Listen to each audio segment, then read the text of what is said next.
الجواب الکافی لمن سأل عن الدواء الشافی کے اندر گناہوں کے برے اثرات اور نقصانات کو بیان کرتے ہوئے لکھتے ہیں کہ گناہ کی ایک سزا یہ بھی ہے کہ گناہ بندے کو خود اپنے آپ کو بھلا دیتا ہے، یعنی انسان خود اپنے آپ کو بھول جاتا ہے، جیسے کہ قرآن مجید میں اللہ تعالیٰ نے اس موضوع کئی جگہ ذکر فرمایا ہے، نسوا اللہ فنسیہم، نسوا اللہ فنسیہم، اور سورہ حشر کے آخر میں جہاں عام طور پر لوگ پڑھتے ہیں کہ یا ایھا الذین آمنوا اتقوا اللہ ولتنظر نفس ما قدمت لغد واتقوا اللہ ان اللہ خبیر ولا تکونوا کالذین نسوا اللہ فانساہم انفسہم ولا تکونوا کالذین نسوا اللہ، ان جیسے نہ بن جاؤ جو اللہ کو بھولے تو اللہ نے خود انہیں اپنے آپ کو بھلا دیا، اپنے آپ کو بھلا دیا۔ تو گناہ کی ایک سزا یہ بھی اللہ تبارک و تعالیٰ نے رکھی ہے کہ گناہ سے بندہ اپنے آپ کو بھلا دیتا ہے، اور جب اپنے آپ کو بھلا دیتا ہے تو اسے چھوڑ دیتا ہے، اسے ہلاک کر دیتا ہے اور اسے برباد کر دیتا ہے۔ اس لیے کہ آپ دیکھتے ہیں کہ جو چیز بھی آپ کے پاس اگر رکھی ہے، اگر آپ اسے کام میں نہ لے آئیں، اسے بیکار چھوڑ دیں تو وہ چیز بیکار ہو جایا کرتی ہے۔ ایسے ہی انسان اگر اپنے نفس کو یاد نہیں رکھتا اور اپنے نفس کو بھلا دیتا ہے تو گویا وہ کسی کام کا نہیں رہ جاتا۔ اسی طریقے سے اللہ تبارک و تعالیٰ نے گناہ کے نقصانات میں سے، اس کے آثار میں سے ایک اثر یہ بھی رکھا ہے کہ گناہ سے بندوں کو جو اللہ تعالیٰ کی طرف سے نعمتیں ملی ہیں اور جو نعمتیں ملنے والی ہیں، وہ تمام نعمتیں بندے سے منقطع ہو جاتی ہیں، یعنی وہ بندے سے دور ہو جاتی ہیں۔ اللہ تعالیٰ بندوں سے بہت سی نعمتیں اس لیے روک لیتا ہے کہ بندہ گناہ کر رہا ہے۔ اسی میں سے ایک مثال تو مل جائے کہ ایک آپ اللہ تعالیٰ کی ایک بہت بڑی نعمت کیا ہے؟ صحت ہے، بہت بڑی نعمت صحت ہے، لیکن جانتے ہیں بہت سے ایسے گناہ ہیں کہ بندہ کرتا ہے تو اللہ یہ نعمت کیا ہے، وہ زائل ہو جاتی ہے، یہ نعمت زائل ہو جاتی ہے۔ تو اللہ تعالیٰ نے گناہوں کا ایک نقصان یہ بھی رکھا ہے کہ اللہ تعالیٰ کی نعمت جو موجود ہے وہ بھی اور جو آنے والی ہے وہ بھی بندے سے منقطع ہو جاتی ہے۔ اللہ تعالیٰ نے فرمایا ہے لَإِن شَكَرْتُمْ لَأَزِيدَنَّكُمْ وَلَئِن كَفَرْتُمْ إِنَّ عَذَابِي لَشَدِيدٌ۔ اور آپ لوگ یہ جانتے ہیں کہ اللہ تبارک و تعالیٰ نے قرآن مجید میں جگہ جگہ یہ بیان فرمایا ہے کہ اللہ تعالیٰ کی نعمتوں کے حصول کے لیے یہ ہے کہ بندہ اللہ تعالیٰ کا تقوی اختیار کرے۔ اور ایک اور اہم چیز ہے جو جسے وہی شخص سمجھ سکتا ہے کہ جو ایمان رکھتا ہے، اور یہ میں چاہوں گا کہ ہمارے ساتھی توجہ دیں۔ امام القیم رحمہ اللہ بیان کرتے ہیں کہ گناہ کی ایک سزا یہ بھی ہے کہ گناہ بندے سے اس کی دوست مخلوق کو دور کر دیتا ہے، اس لیے کہ اللہ تبارک و تعالیٰ نے حقیقت میں پوچھئے کہ ہم اپنی قدر نہیں کرتے۔ اللہ تعالیٰ نے اس انسان کے لیے آسمان اور زمین کی ساری چیزیں حتیٰ کہ فرشتوں کو انسان کی خدمت کے لیے پیدا کیا اور مسخر کیا ہے نا، انسان کی خدمت کے لیے اور اس کی مدد کے لیے اللہ نے فرشتوں کو مسخر کیا ہے۔ قرآن مجید میں خود اللہ کئی جگہ بیان فرمایا کہ فرشتے ان کے لیے وَيَسْتَغْفِرُونَ الَّذِينَ آمَنُوا۔ تو گناہ کا ایک نقصان یہ بھی ہوتا ہے کہ گناہ بندے سے اس کے دوست اور مخلوق میں اس کی سب سے مفید جو مخلوق ساتھی ہوتی ہے، اللہ تعالیٰ ان کو اس سے دور کر دیتا ہے، وہ مخلوق جو اس کی حفاظت کے لیے متعین ہے۔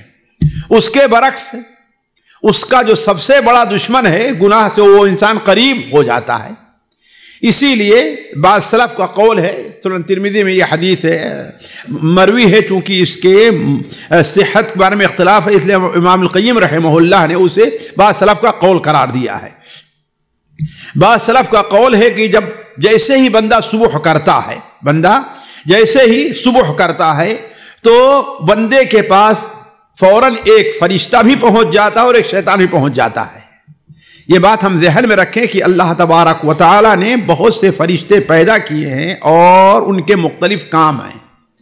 ایک انسان کے ساتھ ہم یہ سمجھتے ہیں کہ صرف 2 اور 2 4 ہی فرشتے ہیں، نہیں، ایک انسان کے ساتھ اللہ تبارک و تعالی نے اگر قرآن کے روح سے دیکھا جائے تو 8 فرشتے ہیں ایک انسان کے ساتھ، ایک انسان کے ساتھ 8 فرشتے قرآن کے روح سے۔ ایک تو وہ کہ رقیب عتید جہاں پر کہا گیا ہے، اور دوسرے سورہ الرعد میں جہاں فرمایا اللہ لہ معقبات من بین یدیہ ومن خلفہ یحفظونہ من امر اللہ۔ یہ علامہ ابن قیم رحمہ اللہ نے اس پر گفتگو کی اور کہا کہ اس سے مراد وہ فرشتے ہیں جو انسان کی حفاظت کے لیے متعین ہیں، ان سے علاوہ ہیں جو انسان کے اعمال کو درج کر رہے ہیں، جو انسان کے اعمال کو درج کر رہے ہیں۔ اور آپ دیکھیں کہ بہت سی حدیثوں میں آیا ہے کہ انسان کی مدد، جیسے حضرت عمر کے بارے میں آپ صلی اللہ علیہ وسلم نے فرمایا، حضرت علی کا قول ہے کہ سکینت حضرت عمر کی زبان پر بولتی ہے۔ وہ قصہ یاد ہوگا کہ حضرت ابوبکر رضی اللہ عنہ ایک مجلس میں بیٹھے ہوئے تھے آپ صلی اللہ علیہ وسلم ساتھ، ایک آدمی حضرت ابوبکر کو برا بھلا کہنے لگا، حضرت ابوبکر خاموش رہے، حضرت ابوبکر خاموش رہے، پھر دوبارہ اس نے کچھ کہا، پھر بھی خاموش رہے، پھر تیسری بار آخر میں حضرت ابوبکر نے اس کا جواب دے دیا تو آپ صلی اللہ علیہ وسلم وہاں سے اٹھ کر کے، اب تک حضرت ابوبکر کو گالی دے رہا تو آپ بیٹھ کر کے ہنس رہے تھے، اور حضرت ابوبکر نے جب اپنا جواب دے دیا تو آپ اٹھ کر کے چلے گئے۔ حضرت ابوبکر کو یہ بات بری لگی، آپ کے پیچھے دوڑے، کہا اے اللہ کے رسول صلی اللہ علیہ وسلم، وہ میری حق تلفی کر رہا تھا، مجھے برا بھلا کہہ رہا تھا اور آپ بیٹھے مسکرا رہے تھے، لیکن جب ہم نے جواب دیا تو ہم ناراض ہو کر کے آپ چلے آئے۔ آپ نے کیا بتایا؟ وہ جو کچھ بھی کہہ رہا تھا تمہاری طرف سے فرشتہ جواب دے رہا تھا۔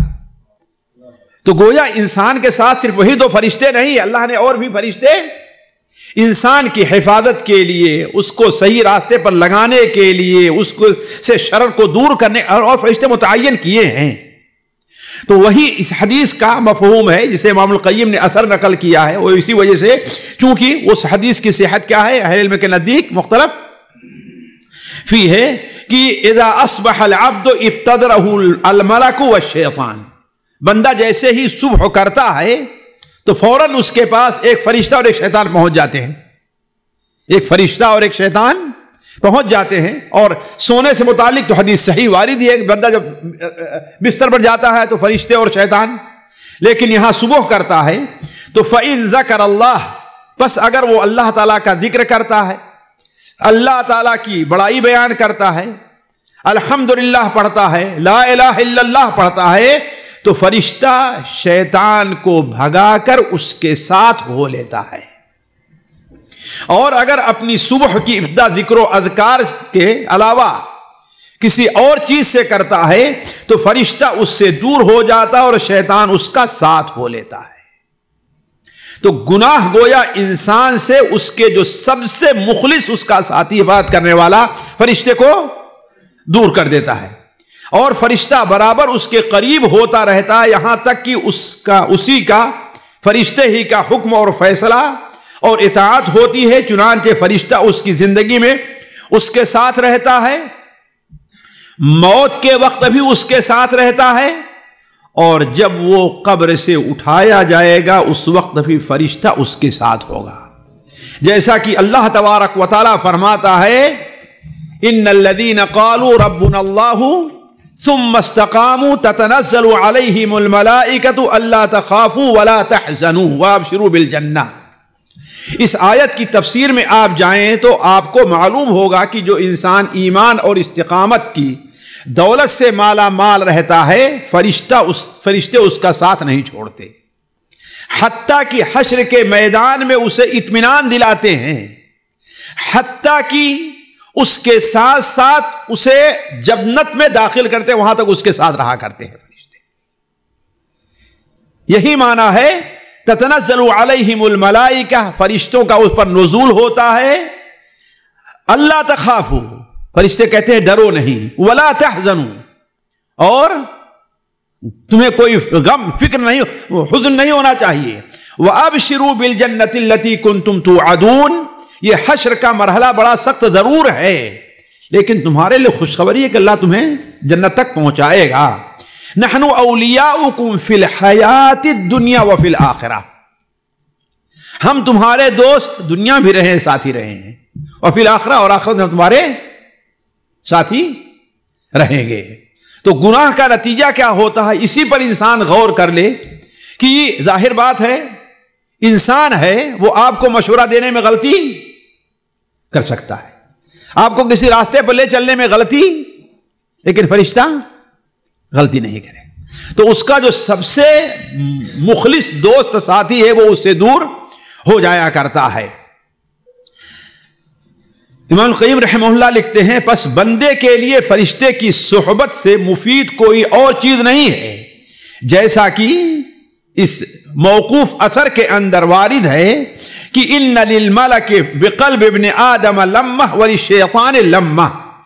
جب بندہ، یہ حدیث بھی سنن ترمذی حضرت عبداللہ مسعود سے ہے، لیکن امام ترمذی اور دوسرے علماء نے کہا کہ اس کا موقوف ہونا کیا ہے وہ زیادہ صحیح ہے، کہ فرشتہ بھی انسان کو چوک مارتا ہے، یعنی اسے متنبہ کرتا ہے، اور شیطان کا بھی یہی ایک کام ہے۔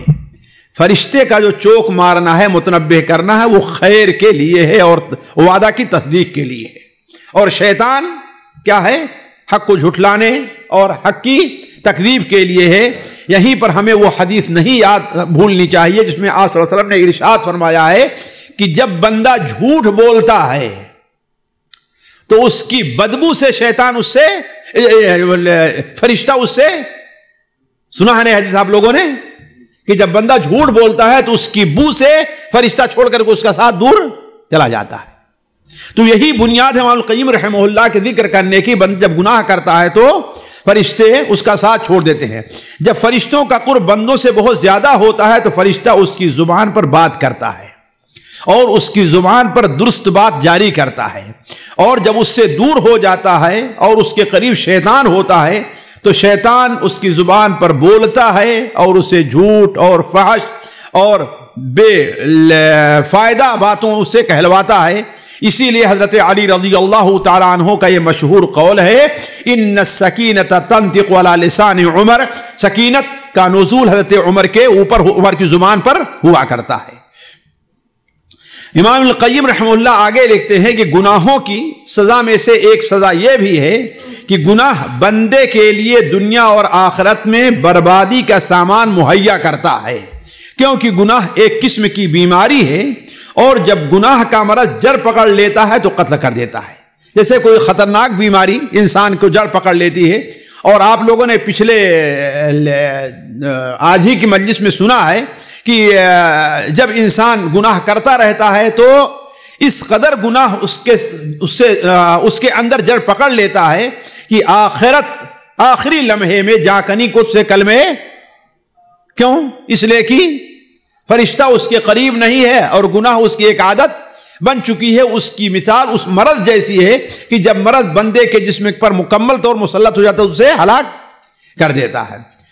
تو گناہ کی ایک سزا یہ بھی ہے کہ گناہ بندے کے لیے دنیا اور آخرت میں بربادی کا سامان مہیا کرتے ہیں، کیونکہ گناہ ایک قسم کی بیماری ہے، اور جب گناہ کا مرض جڑ پکڑ لیتا ہے تو قتل کر دیتا ہے۔ جس طرح کی بدن کی صحت کے لیے ضروری ہے کہ اس کو ایسی غذا ملے جو اس کی قوت کی حفاظت کرے، اور ایسے فاسد مواد کو باہر کر دیا جائے جن کا اگر غلبہ ہو جائے تو بدن کو برباد کر دیں، اور ایسی چیزوں سے دور کر دیا جائے جس کے استعمال سے صحت بگڑ سکتی ہے۔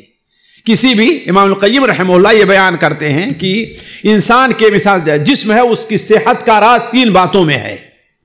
پہلی بات تو یہ ہے کہ اسے مفید غذا مہیا کی جائے، دوسرے ہے کہ اس کے جسم کے اندر فاسد مواد جو موجود ہیں جس کی وجہ سے غذا اثر نہیں کرتی اس کو دور کر دیا جائے، اور تیسری چیز کیا ہے، جو چیز اس کے جسم کو نقص اس کو ان سے دور، سمجھے فرق تینوں؟ تین چیزیں ذرا سمجھیں. پہلی چیز کیا ہے؟ مفید. اس کو آگے جو امام القیم نے کہا وہ بات سمجھ میں آئے گی. مفید غذا مہیا کی جائے. دوسری چیز، بسا اوقات مفید غذا تو ہے لیکن جس میں کوئی ایسی فاسد چیز موجود ہے جو غذا کو مفید نہیں بنا رہی. اور تیسری چیز، ایسی چیز جو آپ کے جسم کو نقصان پہنچا رہی ہے اس سے اس کو دور کر دیا جائے. تو فاسد انسان کے صحت کس میں ہے؟ اللہ تعالیٰ کے ذکر اور اللہ تعالیٰ کی عبادت میں ہے.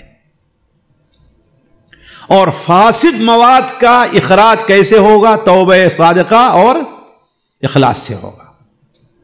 اور گناہ وہ ہیں جو اس کے جسم کو نقصان پہنچتا ہے، اس ایمان کو اس کو دور رکھنا ہے. یہ کہنا چاہتے ہیں امام القیم رحمہ اللہ. آئی بات سمجھے نا؟ تو یہ تین چیز ہے. اسی لیے امام القیم رحمہ اللہ کہتے ہیں کیونکہ گناہ ایک قسم کی بیماری ہے اور جب گناہ کا مرض جڑ پکڑ لیتا ہے تو قتل کر دیتا ہے. جس طرح کی بدن کی صحت کے لیے ضروری ہے کہ اس کو ایسی غذا ملے جو اس کی قوت کی حفاظت کرے، اور ایسے فاسد مواد کو باہر کر دیا جائے جن کا اگر غلبہ ہو تو بدن کو برباد کر دے، اور ایسی چیزوں سے دور کر دیا جائے جس کے استعمال سے صحت بگڑ سکتی ہے.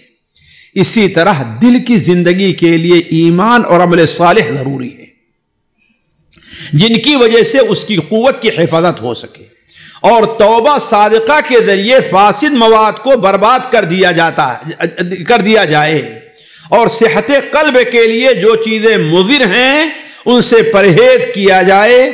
اور ان تمام چیزوں کی جامع ایک چیز ہے، یعنی بندہ تقوی اختیار کر لے. بندہ تقوی اختیار کر لے. امام القیم رحمہ اللہ نے یہاں ایک نقطہ رکھا اور بعد بتایا نا کہ درمیان میں وہ شرعی احکام، بسا اوقات اختلافات اور بعد احکام کی شرعی حکمتیں کیا ہیں، اس کا اس لیے کہ امام رحمہ اللہ کا قلم جو تھا وہ بڑا سیال تھا، اور یہ شخص سمجھیے کہ علم کے خزانوں سے بھرا پڑا تھا. اگر نہ بھی چاہتے ہو پھر بھی بسا اوقات وہ خزانے باہر آ جایا کرتے تھے. امام القیم رحمہ اللہ بیان کرتے ہیں کہ اگر یہ سزائیں جو ہم نے ذکر کی ہیں اگر تیرے اندر اللہ کا خوف اور اللہ تعالیٰ سے لرزہ نہ پیدا کریں اور اپنے دل پر اس کا اثر محسوس نہ کرے تو ان شرعی سزاؤں کو اپنے سامنے رکھو جو اللہ اور اس کے رسول نے جرائم پر مقرر کی ہے. سمجھ رہے ہیں نا؟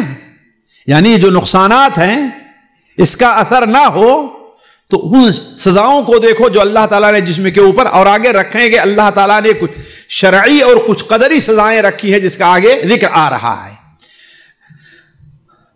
جو اللہ اور اس کے رسول نے جرائم پر مقرر کی ہیں. جیسے 3 درہم چوری کرے تو انسان کا ہاتھ کاٹ لیا جائے، رہزنی اور ڈاکہ ڈالے تو مختلف سم سے اس کے ہاتھ اور پیر کاٹ لیے جائیں، زنا کرے تو 100 کوڑے مارے جائیں یا رجم کیا جائے.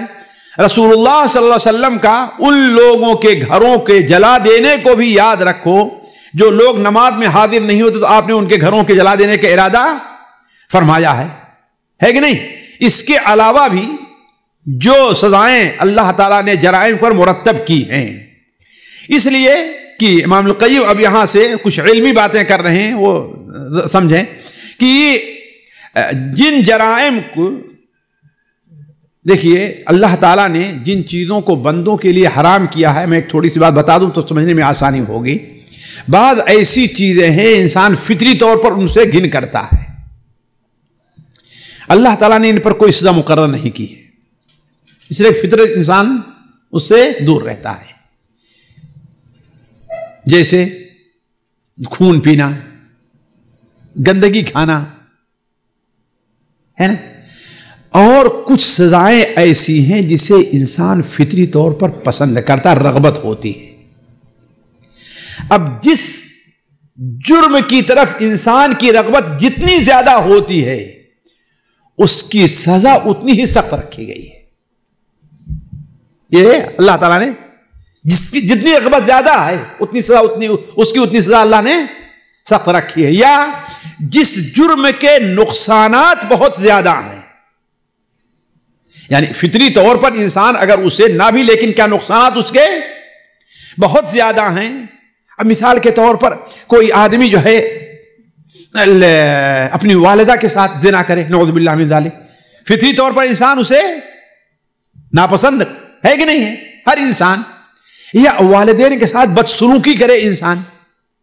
تو جو سزائیں ایسی ہیں، جو جرم ایسے ہیں کہ انسان فطری طور پر راغب ہوتا ہے، جیسے زنا کرنا ہے، شراب پینا ہے، چوری کرنا ہے، فطری طور پر انسان مال کی محبت میں، یا ان سزاؤں کا، ان جرموں کا سزا بڑی سخت نہیں، ان کے آثار اور نقصانات بڑے سخت ہیں، ان پر سزا زیادہ رکھی. اب دیکھیں کہ پس وہ حرام جن کی سے طبیعت ابا کرتی ہے اور طبیعت میں اس کا داعیہ موجود نہیں ہے، تو اسے صرف حرام قرار دیا ہے، اور ساتھ ساتھ بسا اوقات تعزیر بھی اس پر، یعنی کوئی سزا متعین نہیں ہے لیکن حاکم اس پر تعزیر کر سکتا ہے. فرق ہے نا آپ لوگ، حد اور تعزیر میں فرق ہے نا، حد اور تعزیر میں شریعت میں فرق ہے. حد وہ ہے جو سزا اللہ تعالی طرف سے متعین ہے، اور تعزیر وہ ہے کہ شریعت طرف سے متعین نہیں ہے. حاکم وقت قاضی کو اختیار ہے کہ وہ اس پر جو فیصلہ کر دے، اس پر جو فیصلہ کر دے، لیکن عموماً اس پر قتل نہیں ہے، عموماً اس پر قتل نہیں ہے. تو اسے حرام قرار دے دیا، ساتھ ساتھ تعزیری سزائیں بھی رکھی ہیں، اور ان پر کوئی سزا مقرر نہیں کی ہے، جیسے خون پینا اور گندگی کھانا وغیرہ. اور وہ جرائم جن کی طرف طبیعت کا میلان ہوتا ہے تو ان کی سزا اس کے نقصان اور طبیعت کے میلان کے مطابق رکھی گئی ہے.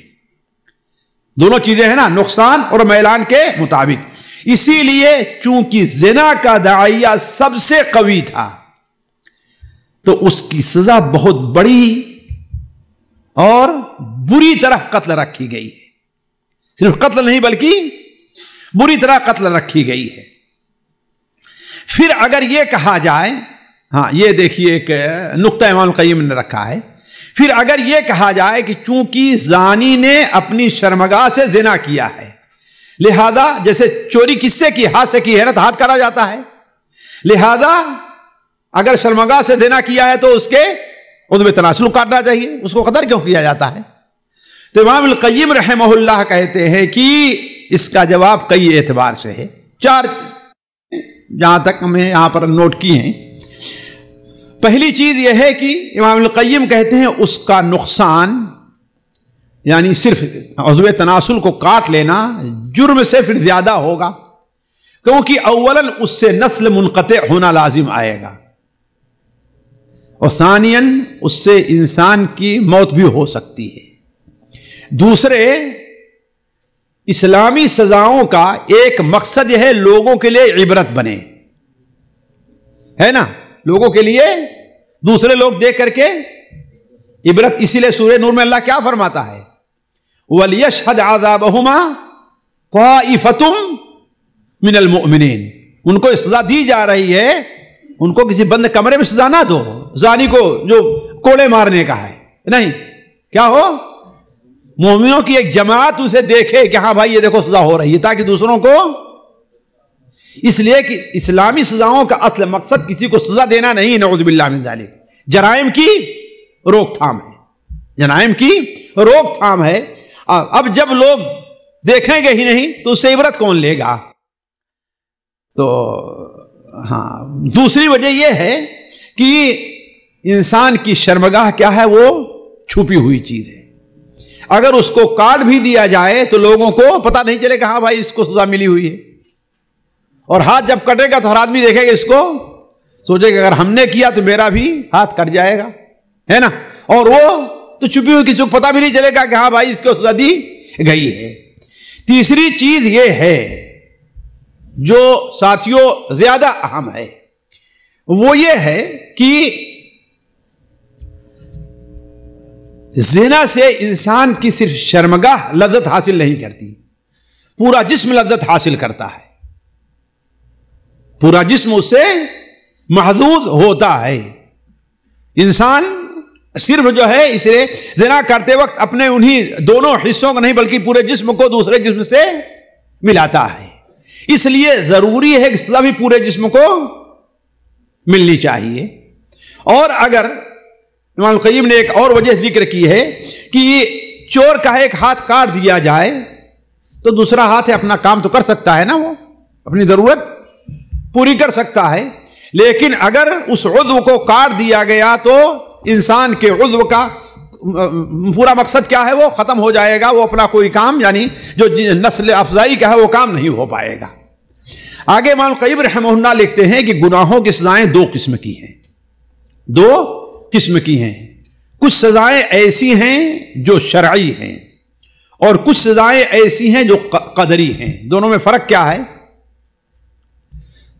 شرعی سزائیں وہ ہیں کہ کسی جرم کے اوپر اللہ نے جو ایک سزا متعین کر دی ہے، اور قدری یہ ہیں کہ اس کی کوئی سزا متعین نہیں کی لیکن اللہ تبارک و تعالی کی طرف سے وہ چیز جیسے مال میں برکت کا نہ ہونا، یہ قدری سزا ہے، یہ ایک قدری سزا ہے۔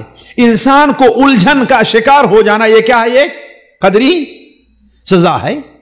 انسان کا جو آدمی سودی کاروبار کرے اس کے مال کا ہلاک اور برباد ہو جانا، چاہے چوری ہو جائے کچھ بھی ہو جائے، یا شیئر مارکیٹ جی جیسے آج کل ہو رہا ہے نا، شیئر مارکیٹ ہی بالکل نیچے آ جائے اور ایک دن میں لاکھوں نہیں بلکہ کروڑوں کا نقصان ہو جائے، یہ سزائیں کیا ہیں؟ یہ قدری ہے، یہ قدری ہے۔ تو شریعت نے دو سزائیں رکھی ہیں، ایک شرعی اور قدری۔ یہی بیان فرما رہے ہیں امام القیم کہ گناہوں کی سزائیں دو قسم کی ہیں، شرعی اور قدری۔ جب شرعی سزا دی جاتی ہے تو قدری سزا اٹھا لی جاتی ہے۔ اسی لیے اگر اللہ تبارک و تعالی کی احکام کی پابندی نہ کرتے ہوئے کوئی آدمی سر چوری کر لے اور دنیا میں اس کو سزا مل جائے تو اللہ تعالیٰ دوبارہ اس کو سزا نہیں دے گا قیامت کے دن، دوبارہ سزا۔ ایک آدمی نے کسی کو قتل کیا ہے، اسے دنیا میں قتل کر دیا جائے تو اس کا کفارہ ہو گیا ہے، الحدود و کفارات، جیسا کہ آپ صلی اللہ علیہ وسلم نے ارشاد فرمایا ہے۔ تو جب شرعی سزا دے دی جائے تو قدری سزا اٹھا لی جاتی ہے یا اس میں تخفیف کر دی جاتی ہے، یا اس میں تخفیف کر دی جاتی ہے۔ پروردگار اپنے بندوں پر دونوں سزائیں جمع نہیں کرتا، الا یہ کہ ان میں سے ایک گناہ کے موجبات کے لیے کافی نہ ہو اور مرض معصیت پوری طرح زائل نہ ہوا ہو۔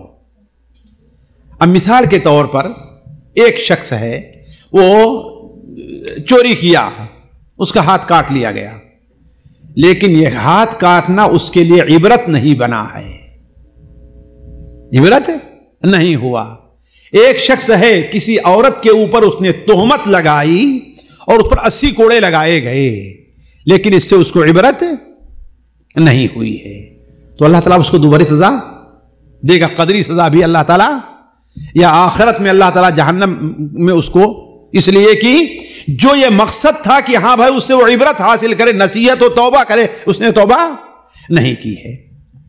جہاں عقوبات شرعیہ نافذ نہیں کی جاتی ہیں وہاں قدری عقوبات جاری ہوتی ہیں، اور بسا اوقات یہ عقوبات شرعیہ سے سخت ہوتی ہیں، کبھی اس سے کم بھی ہوتی ہیں، لیکن یہ ضرور ہے کہ وہ عام ہوتی ہیں اور عقوبات شرعیہ خاص رہتی ہے۔ عقوبت قدریہ جو ہوتی ہے، کیا سیلاب آتا ہے تو ایک دو آدمی پر، مہنگائی آتی ہے ایک دو آدمی پر، لیکن عقوبات شرعیہ عام طور پر کیا ہیں؟ خاص ہوتی ہیں، کیونکہ شرعی طور پر اس کو سزا دی جاتی ہے جو جرم کا ارتکاب کرتا ہے یا اس کا سبب بنتا ہے۔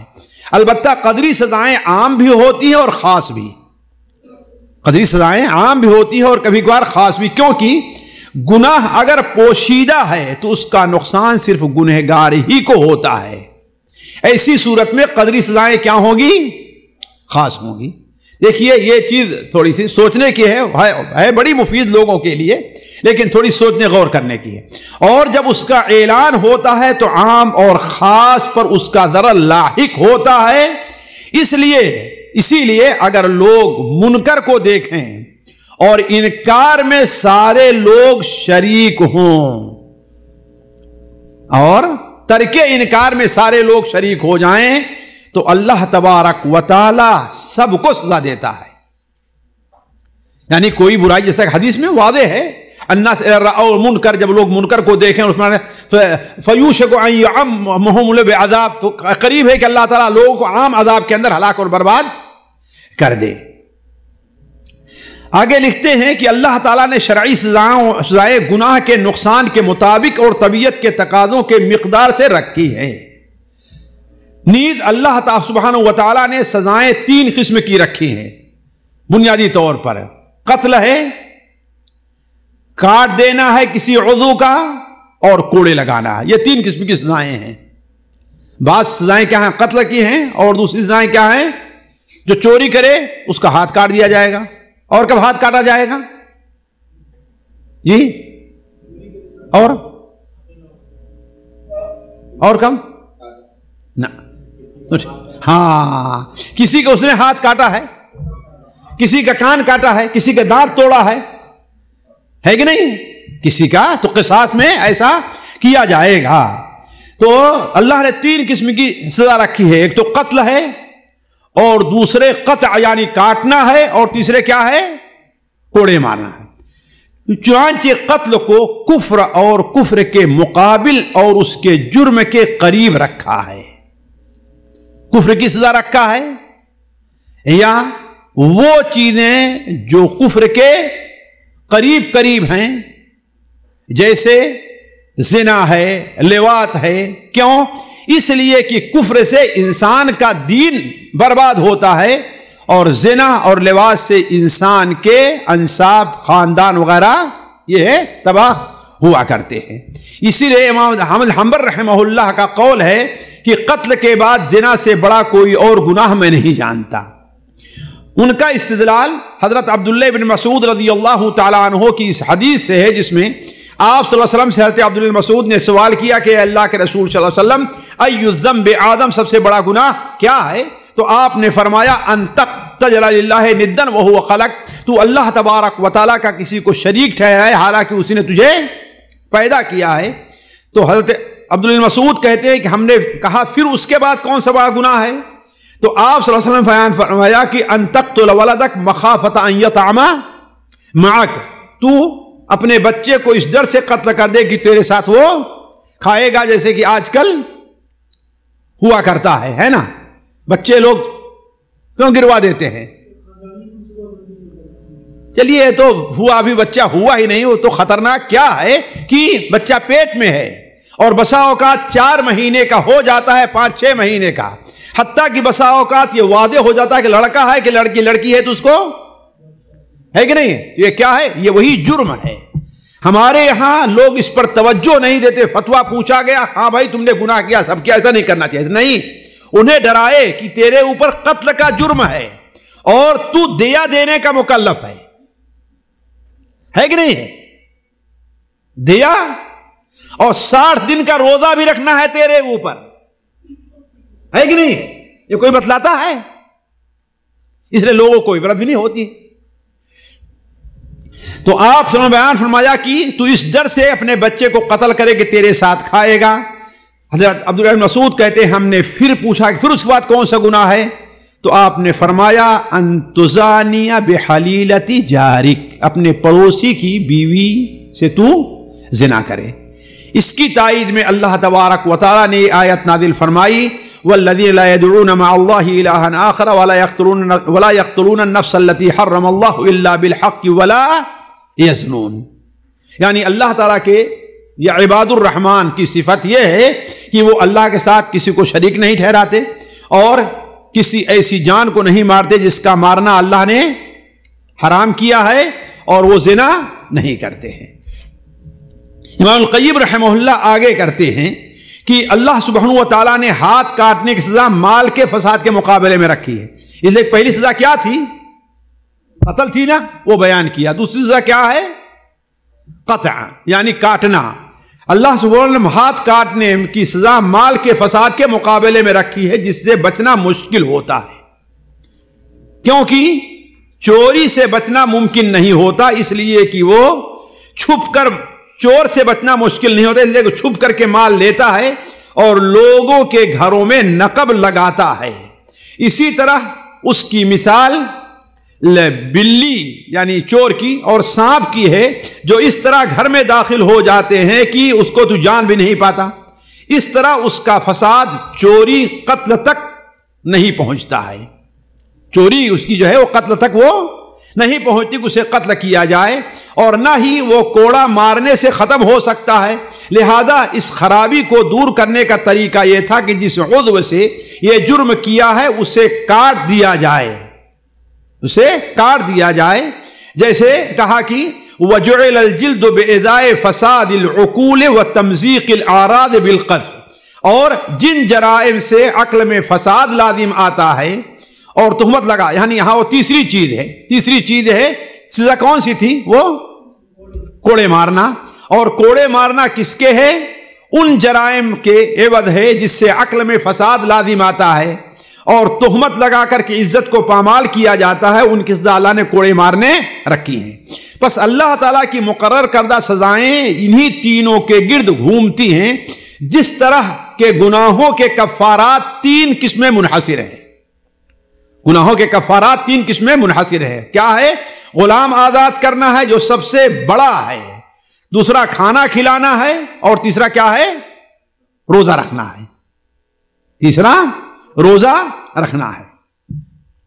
پھر امام القیم رحمہ اللہ کہتے ہیں پھر بھی یہ واضح رہے کہ اللہ تعالیٰ نے گناہوں کی تین قسمیں بیان کی ہیں۔ ایک قسم جس پر حد مقرر ہے، اس میں حد پر اکتفا ہے اور کوئی کفارہ نہیں ہے۔ ایک قسم وہ جن پر کوئی حد مقرر نہیں ہے لہذا اس پر کفارہ مشروع ہے۔ پہلی قسم کی مثال لیں کہ پہلا ہے کہ جس پر کوئی حد، جس پر اللہ تعالیٰ نے کیا ہے؟ حد ہے اور اس پر کفارہ نہیں ہے۔ جیسے کسی کو قتل کر دے تو قتل ہے، زنا کرے تو ہے نا۔ ہاں ہمارے ہاں یہ نہیں ہے کہ ہاں بھائی زنا کیا ہے تو کیا کہیں، ہاں بھائی چلو ایک بیٹی کی شادی اس کے یہاں کر دو، ہوتا ہے نا، بعض قبائل کے اندر ہے نا، بعض قبائل میں ہے، یہاں جا کر کے اس کے نعوذ باللہ من ذالک ان کے بیٹی بہن سے زنا کیا جائے یا اتنے پیسے دیے جائیں، شریعت اس کو قبول نہیں کرتی یہ، بلکہ اگر انسان غور کرے تو یہ کفر میں داخل ہو سکتا ہے۔ غور کرے تو یہ چیز کیا ہے؟ کیوں؟ اس لیے کہ اللہ تعالیٰ کے احکام کو بدلنا، تبدیل کرنا ہے۔ اور دوسری چیز یہ ہے کہ اللہ تعالیٰ نے اس پر کوئی حد نہیں مقرر کی ہے اور اس میں کفارہ مشروع قرار دیا ہے۔ جیسے رمضان کے دنوں میں اگر کوئی آدمی اپنی بیوی سے ہم بستری کر لے تو اس پر کوئی حد ہے؟ جی، کفارہ اس پر متعین کیا ہے۔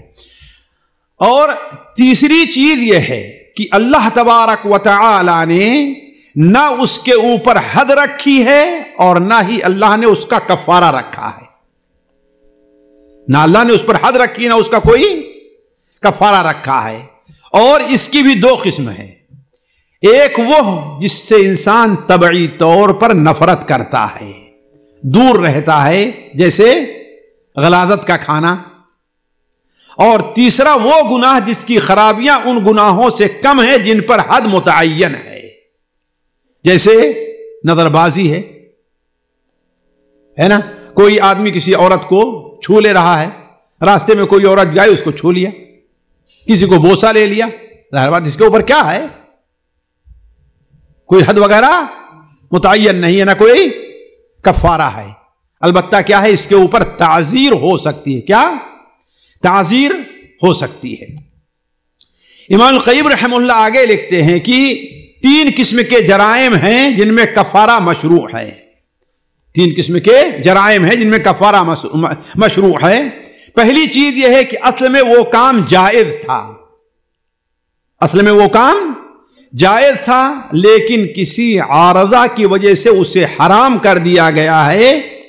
اب جس حال میں حرام تھا اس حال میں اس کام کا بندہ ارتکاب کر رہا ہے جس پر کفارہ ہے، جیسے ابھی روزے کی حالت میں، احرام کی حالت میں۔ دوسرا یہ ہے کہ بندہ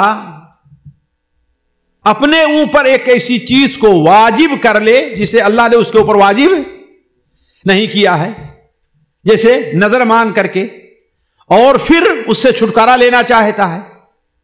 کوئی آدمی نظر مان لے کہ ہاں بھائی میں یہ چیز نہیں کھاؤں گا، جیسے اللہ کے رسول صلی اللہ علیہ وسلم نے قسم کھا لی کہ ہم شہد نہیں پیئیں گے، اور اب جو ہے اس کو پینا ہے تو کیا کرے گا؟ اس کے اوپر کفارہ ہے. اور تیسری چیز یہ ہے کہ نقصان کی تلافی اور جبر کے طور پر اللہ نے کفارہ رکھا ہے. یعنی ایک نقصان ہو گیا ہے، اس کی تلافی کیسے کی جائے، اس کو پورا کیسے کیا جائے، اس کے اوپر کفارہ ہے. یہ جیسے قتل خطا ہو گیا ہے، قتل خطا ہو گیا ہے، اگرچہ وہاں گناہ نہیں ہے لیکن کیا ہے، کیونکہ ایک جرم ہوا ہے نا انجانے میں، لہذا اس کے تاکہ انسان آئندہ متنبہ رہے تو اس کو پورا کرنے کے لیے اللہ تبارک و تعالی کفارہ رکھا ہے. تو کہتے ہیں پہلی قسم جو ہے وہ زجر و توبیخ کے طور پر ہے، دوسری قسم ہے وہ گرہ کشائی کے طور پر ہے، اور تیسری چیز جو ہے وہ جبر کے طور پر ہے، کسی چیز کو پورا کرنے کے طور پر ہے. اور بھی بہت سی موضوع امام القیم رحمہ اللہ نے یہ چھیڑے ہیں، میں اس کو ذکر کر کے موضوع کو نہیں طویل دینا چاہتا اس لیے کہ وقت بہت کم ہے. آگے ہم چلتے ہیں کہ اب تک کی وہ سزائیں تھیں جو شرعی سزائیں تھیں. میں نے بتایا ہے نا کہ اللہ نے دو قسم سزائیں رکھی ہیں، ایک شرعی رکھی ہیں اور ایک قدری رکھی ہیں. کہتے ہیں کہ قدری سزائیں دو قسم کی ہیں، ایک دلوں اور جان پر ہے اور دوسرا بدن اور مال پر ہے. دوسری سزا، ایک سزا دل پر ہوتی ہے اور جان پر، یعنی جسے لوگ محسوس نہیں کرتے، اور دوسری سزا کیا ہے؟ بدن اور مال پر ہے. جو دل پر ہے اس کی بھی دو قسم ہیں، اس کی بھی دو قسم ہیں. پہلی قسم یہ ہے کہ آلام وجودیہ، اس کو ہم کہتے ہیں مثبت آلام، یعنی وہ تکلیف جسے انسان محسوس کر سکے، اپنے دلوں میں محسوس کر سکے. اور دوسری قسم وہ ہے کہ جس سے وہ مادہ ہی ختم ہو جائے، جس سے دلوں کی اصلاح ہوتی ہے. ذرا غور کریں، امام القیم رحمہ اللہ کہہ رہے ہیں دل کو جو سزائیں ملتی ہیں اس کی دو قسم کی ہیں. ایک قسم کی وہ ہے کہ اس کو تو انسان اپنے دل کے اوپر محسوس کر رہا ہے، جیسے الجھن ہے، قلق ہے، پریشانی ہے، دل کا گھبرانا ہے، وسوسوں کا شکار ہونا ہے. اور ایک چیز ایسی ہے جسے کم لوگ محسوس کرتے ہیں، وہ یہ ہے کہ انسان کے دل کی غذا جو چیز ہے، انسان کے دل کی غذا جو چیز ہے، اللہ تبارک و تعالیٰ پر یقین، اللہ تعالیٰ پر توکل، اللہ تعالیٰ سے محبت، یہ ساری چیزیں اس سے منقطع کر دی جائیں. سمجھ رہے ہیں فرق نا؟ دو چیزیں ہیں، ایک وہ چیزیں ہیں جس کو انسان وجودی یعنی مثبت انداز میں اس کو انسان محسوس کر رہا ہے، اور دوسری چیز یہ ہے کہ وہ چیزیں غیر وجودی ہیں، یعنی اللہ تبارک و تعالی اس کے اندر وہ یعنی اس کو محروم کر دے، ایمان سے محروم کر دے، عبادت کی لذت سے اللہ تعالیٰ اس کو محروم کر دے، روزے کی لذت سے محروم کر دے. یہ ایک سزا ہی تو ہے نا، اللہ تعالیٰ کی طرف سے یہ سزا ہی مل رہی ہے کہ انسان نماز پڑھ رہا ہے لیکن نماز کی لذت اسے محسوس نہیں ہو رہی. روزہ رکھ رہا ہے بلکہ بسا اوقات روزہ رکھتا ہے اور سوچتا ہے کاش کہ اسے چھٹکارا مل جائے. اس کو اپنے مثال لیں کہ بہت سے لوگ ہیں، آپ ان کو دعوت دیے یہاں آنے کی تو بڑی خوشی خوشی آتے ہیں، ایسا لگتا ہے کہ انتظار کر رہے تو کوئی ایسی مجلس مل جائے، ہے نا. اور یہاں جب تک بیٹھے رہتے انہیں بہت سکون اطمینان ہوتا ہے اور چاہتے ہیں کہ اور بھی یہ مجلس لمبی ہو جائے. اور کچھ ایسے لوگ ہیں جو آپ کے کہنے سے چلے تو آئے ہیں، ہے نا، اور آئے بھی ہیں سب سے آخر میں، اور جیسے ہی درس کے ختم ہونے کے اعلان ہوا سب سے پہلے کون؟ اور یہ محسوس کریں آپ مساجد کے اندر دیکھیے، میں کہہ رہا تھا کہ دل کی اصلاح کے لیے کتاب بہت اچھی، ہم اپنے لیے محسوس کر لیں مسجد میں اللہ تعالیٰ کا اعلان کیا ہوتا ہے؟ حی علی الصلاح حی علی الفلاح. سچ بات ہے کہ جھوٹی بات ہے؟ آؤ کامیابی کی طرف، آؤ نماز کی طرف. اب بہت سے لوگ ہیں کہ اذان جیسے ہوئی انہیں اپنے گھر میں سکون نہیں ملتا. اگر کوئی کام کر بھی رہے ہیں تو کہتے ہیں جلدی سے ختم ہو جاتا میں تاکہ مسجد پہنچ جاؤں. ہے کہ نہیں ہے؟ اور بیٹھے ہیں انہیں کوئی گھبراہٹ نہیں ہے، اس لیے قرآن پڑھ رہے ہیں. وہ تو چاہیں گے امام 2-3 منٹ اور لیٹ صفحہ ذرا میں پورا کر لوں، تو یہ صفحہ میں روزانہ ایک قرآن پڑھتا ہوں لیکن آج نہیں پڑھا گیا ہے، تھوڑا سا لیٹ ہو جائے. ایسا ہوتا کہ نہیں ہوتا ہے؟ اور ایک وہ شخص ہے کہ اذان ہوئی، اسے جانا ہے، لوگ کیا کہیں گے، لیکن انتظار کرتا ہے کہ ارے ابھی تو بہت وقت باقی ہے، ارے امام لیٹ آتے ہیں، ابھی تو اذان میں کیا 5 منٹ ہوئے ہیں نا، جا کر مسجد بیٹھنا تو پڑے گا نا. بہت سے لوگ دیکھیں جائیں گے اور مسجد کے دروازے پر کھڑے ہو کر کے باتیں کرتے اندر نہیں جائیں گے. اور نماز کھڑی ہوئی، ختم ہوئی، بہت سے لوگ آپ ابھی سبحان اللہ سبحان نہیں پڑھیں گے، وہ کہاں ملیں گے آپ کو؟ دروازے پر ہے. یہ چیز ہے کہ نہیں ہے؟ تو یہ وہ چیز ہے کہ خیر کا جو مادہ ہوتا ہے دلوں تک آنے کے، اللہ نے اس سے روک دیا ہے. اللہ نے اس سے روک دیا ہے. اب اس کو سنیں. امام القیم رحمہ اللہ کہتے ہیں کہ جو قدری سزائیں دلوں پر ہیں اس کی 2 قسم ہے.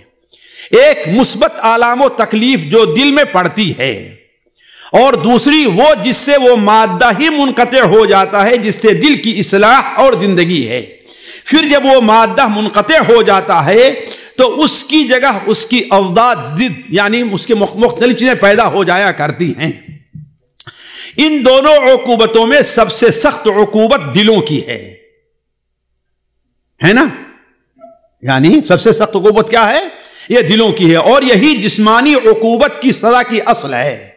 یہ عقوبت بڑھتی اور گھٹتی رہتی ہے یہاں تک کہ دل سے نکل کر بدن تک پہنچ جاتی ہے. بہت سے لوگ ہیں اصل بیماری ان کے دل میں پیدا ہوتی ہے اور بعد میں ان کے جسموں پر، یعنی بلڈ پریشر ہے، وہ بسا اوقات اس کا سبب کیا بنتا ہے؟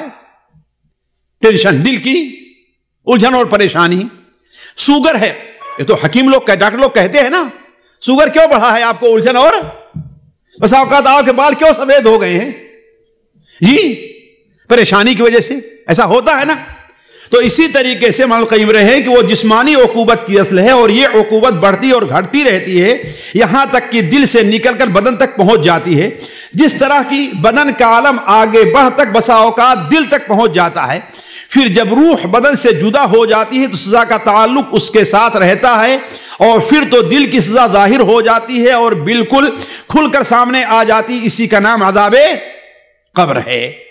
اس کی نسبت جو برزخ کی طرف کی گئی ہے، یعنی عذاب قبر کی نسبت جو برزخ کی طرف کی گئی ہے، اس کی مثال یہی ہے کہ بدن کو عذاب دینا. ہاں، بدن کے عذاب کو کہا، دنیا کا عذاب کہا گیا ہے، حالانکہ دنیا میں عذاب ہو رہا ہے.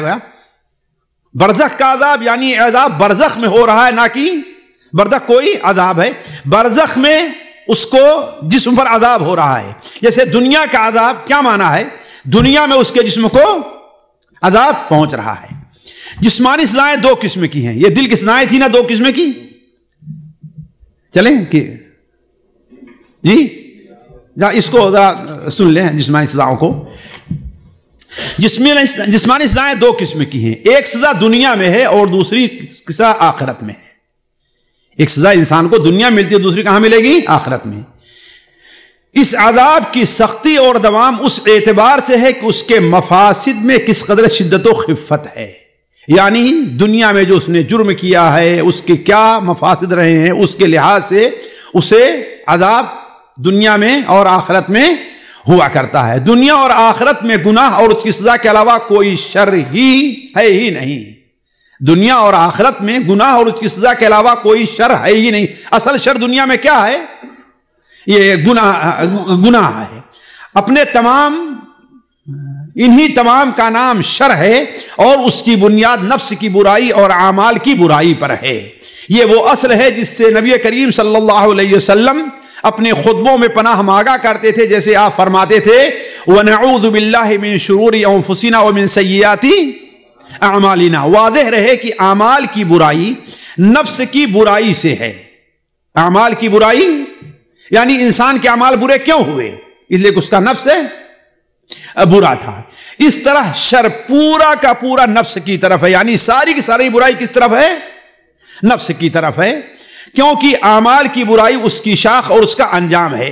نبی صلی اللہ علیہ وسلم کا فرمان وَمِن سَيِّئَاتِ أَعْمَالِنَا کے معنی میں اختلاف ہے. ایک معنی تو یہ ہے کہ میرے اعمال سے، میرے برے اعمال سے میں تیری پناہ چاہتا ہوں، وَمِن سَيِّئَاتِ أَعْمَالِنَا. اور دوسرا معنی ہے میرے برے اعمال کے انجام سے میں تیری پناہ چاہتا ہوں. من سیئات اعمالنا، یعنی میرے برے اعمال پر جو سزا تو دے گا چاہے قدری یا شرعی ہے، اس سزا سے میں تیری پناہ چاہتا ہوں. ومن سیئات اعمالنا، اس طرح گویا کسی چیز کی اضافت اس کے جنس طرف کی گئی ہے، یعنی من سیئات اعمالنا میرے برے اعمال سے. اگر یہ معنی ہے کہ ان اعمال کی سزا، بری سزا سے بچا، اس طرح گویا کہ یہ کہا گیا ہے کہ ہمارے اعمال کی ایسی سزا جو ہمیں بری لگے وہ سزا سے ہماری حفاظت فرما. یہی قول راجح ہے، کیونکہ اس طرح ہر قسم کے شر سے پناہ مانگی گئی ہے، کیونکہ نفس کی برائی اعمال کی برائی کو مستلزم ہے، اور اعمال کی برائی سزا کی برائی کو مستلزم ہے. اس طرح نفس کی برائی جو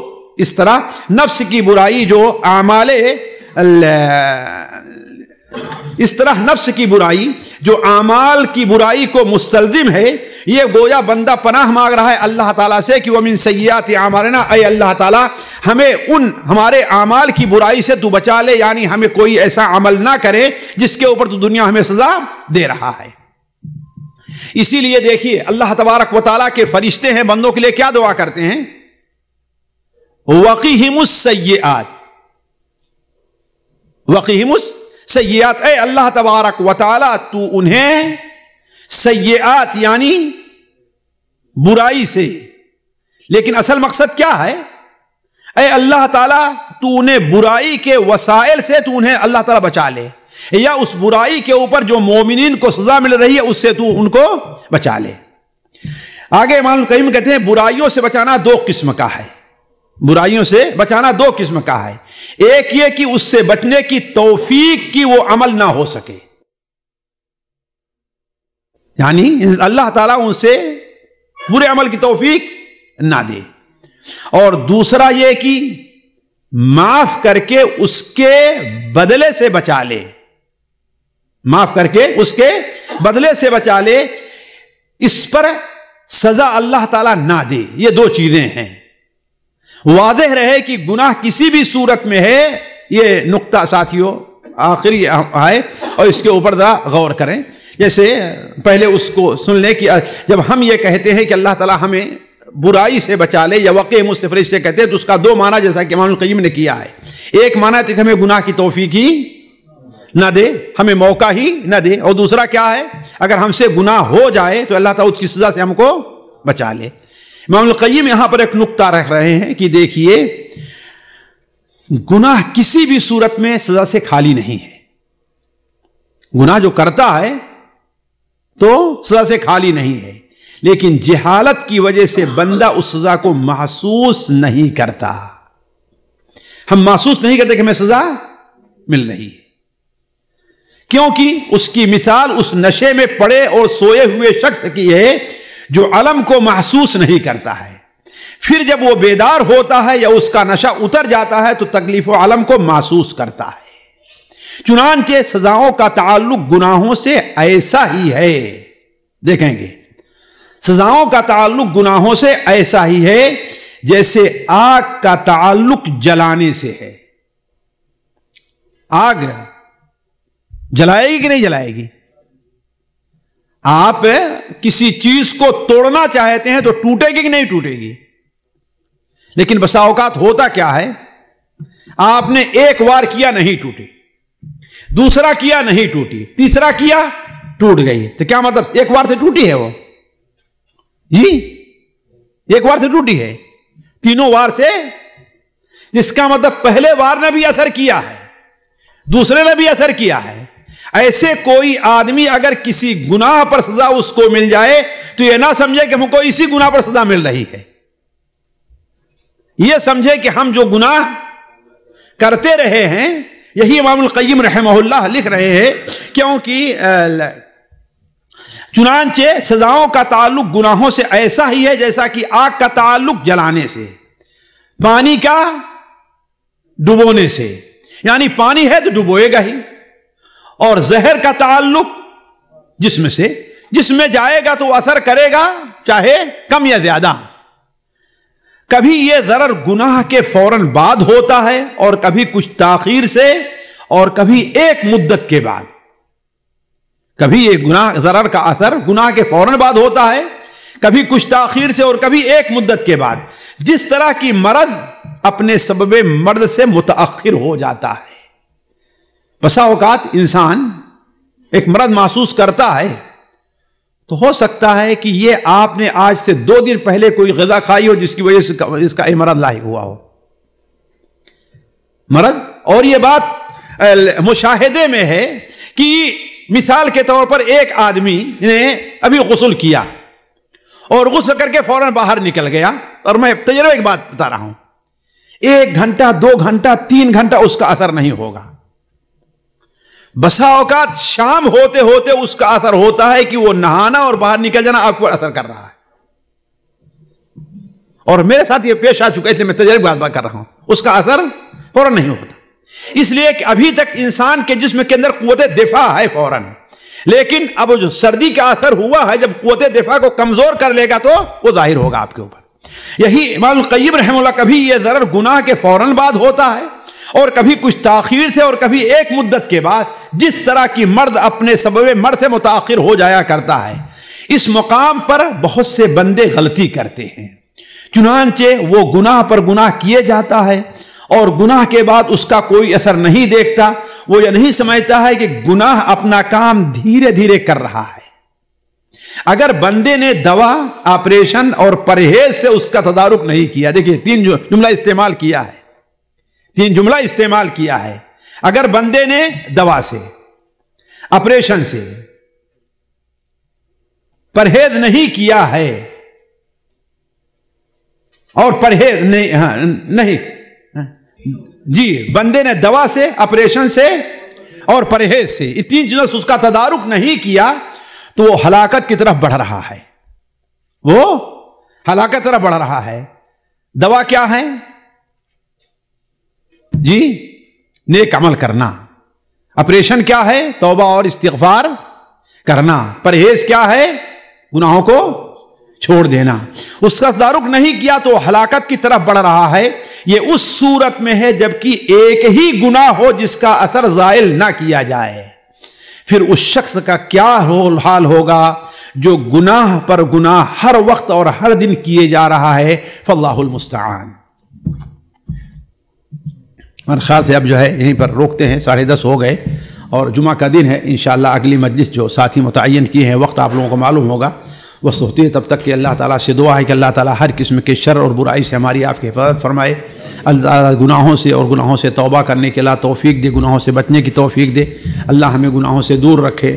سبحانک اللہم و بحمدک، اشہد ان لا الہ الا انت، استغفرک و اتوب الیک. سامعین کرام، ہمارے علمی اور عوامی دروس اور سوال و جواب کی مجلسوں سے آپ خود بھی مستفید ہوں اور اپنے دوست و احباب کے ساتھ بھی شیئر کریں. عین ممکن ہے کہ آپ کے شیئر سے کسی کی اصلاح اور آپ کے لیے صدقہ جاریہ بن جائے. واٹس ایپ پر اسلامک میسج حاصل کرنے کے لیے نمبر نوٹ فرمائیں: یعقوب عزیز 00966 508959 واٹس ایپ سوال جواب گروپ میں ایڈ ہونے کے لیے نمبر نوٹ فرمائیں: عبدالسلام عمری 00966 502627 نمبر بھیجتے ہوئے نام اور پتہ ضرور لکھیں. اسی طرح ہمارے یوٹیوب چینل اسلامی دعویٰ کو ضرور سبسکرائب کریں تاکہ ہماری ہر نئی اور اہم ویڈیو کی اطلاع آپ کو فوری حاصل ہو جائے. تمام دروس، مقالات اور سوال و جواب سیریز کے لیے ہماری مشہور ویب سائٹ www.islamidawah.com کا مشاہدہ کرتے رہیں. السلام علیکم ورحمۃ اللہ وبرکاتہ.